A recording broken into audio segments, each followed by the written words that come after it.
Assalamualaikum warahmatullahi wabarakatuh. Perkenalkan, saya Hanum Nabila Kusmarate dengan NIM akhir 035 kelas HES5E akan memberikan tanggapan saya setelah mempelajari sosiologi hukum. Langsung ke bab yang pertama adalah pengertian sosiologi hukum. Sosiologi mempelajari interaksi manusia dalam masyarakat, sedangkan hukum adalah aturan yang mengatur perilaku manusia. Sosiologi hukum mengkaji hubungan antara hukum dan masyarakat secara analitis, melihat hukum sebagai produk sosial yang dipengaruhi dan memengaruhi masyarakat. Sosiologi hukum Islam fokus pada penerapan hukum Islam dalam konteks sosial, menyesuaikan diri dengan dinamika masyarakat. Disiplin ini lahir dari kebutuhan memahami hukum dan realitas sosial yang terus berubah. Bab kedua mempelajari tentang hubungan manusia, masyarakat, dan hukum. Mempelajari tentang hubungan manusia, masyarakat, dan hukum memberikan pemahaman bahwa hukum merupakan alat untuk menciptakan ketertiban, keadilan, dan keamanan dalam kehidupan sosial. Kajian tentang moral dan hukum memperjelas bahwa moral menjadi dasar nilai hukum, sedangkan hukum mengatur perilaku dengan sanksi tegas. Sosiologi hukum membantu memahami bagaimana hukum berfungsi dalam masyarakat, serta pentingnya kesadaran hukum untuk mendukung penegakan hukum yang efektif. Dengan demikian, mempelajari ini memperkuat kesadaran akan pentingnya hukum dalam kehidupan bermasyarakat. Bab ketiga mempelajari tentang yuridis empiris dan yuridis normatif. Mempelajari yuridis empiris dan yuridis normatif memberikan pemahaman tentang hukum dari dua pendekatan. Yuridis empiris menekankan pengamatan fakta dan perilaku hukum dalam masyarakat, sedangkan yuridis normatif fokus pada aturan dan norma yang ditetapkan untuk mencapai keadilan. Keduanya saling melengkapi dan memahami dan menganalisis hukum secara menyeluruh. Bab keempat mempelajari tentang positivisme hukum. Positivisme hukum menekankan bahwa hukum adalah aturan yang ditetapkan oleh otoritas yang sah tanpa mempertimbangkan moralitas. Aliran ini memberikan kepastian hukum dan struktur yang jelas, namun dapat mengabaikan aspek keadilan. Di Indonesia, meskipun dipengaruhi oleh positivisme hukum, penerapannya mengakomodasi nilai adat, agama, dan keadilan sosial, sehingga lebih adaptif terhadap perkembangan masyarakat. Bab kelima mempelajari tentang mazhab sosiologikal jurisprudence.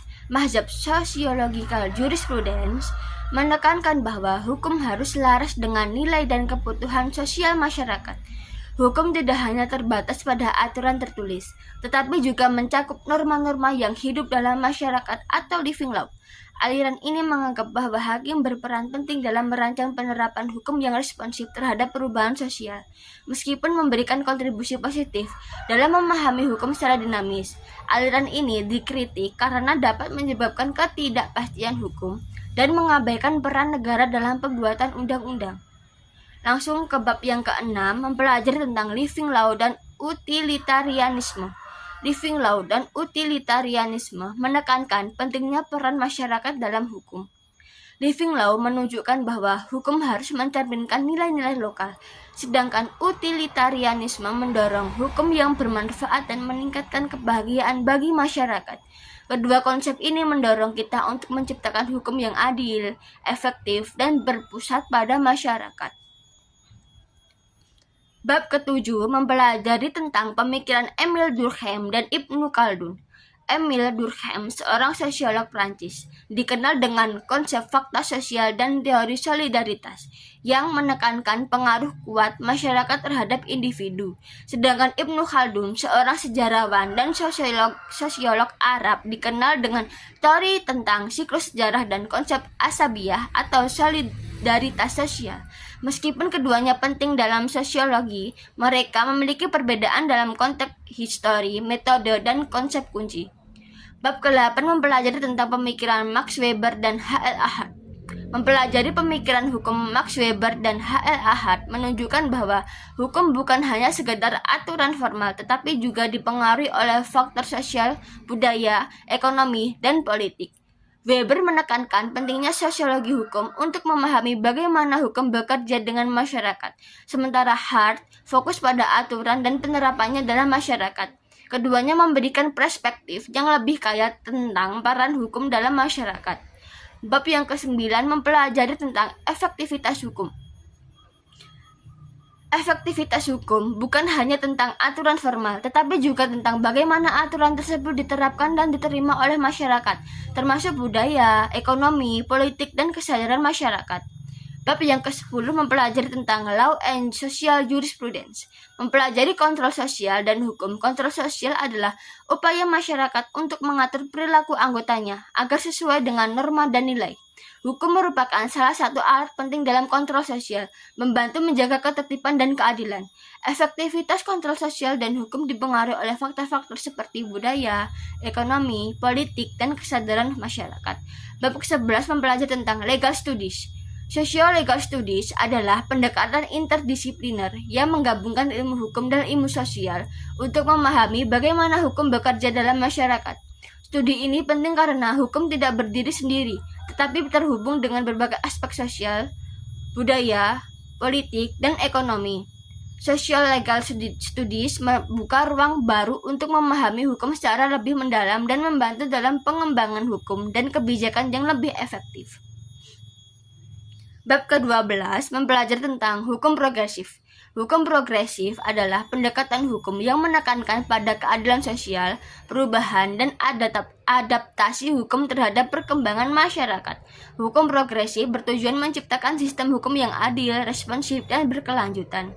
Yang ke-13 adalah mempelajari tentang pluralisme hukum. Pluralisme hukum di Indonesia mengakui keberadaan berbagai sistem hukum seperti hukum adat, hukum negara, dan hukum agama yang hidup berdampingan dalam masyarakat. Hal ini bertujuan untuk menciptakan masyarakat yang lebih adil, demokratis, dan inklusif dengan tetap menghormati tradisi dan budaya lokal. Yang terakhir atau bab ke-14 mempelajari tentang pendekatan sosiologi hukum Islam di Indonesia.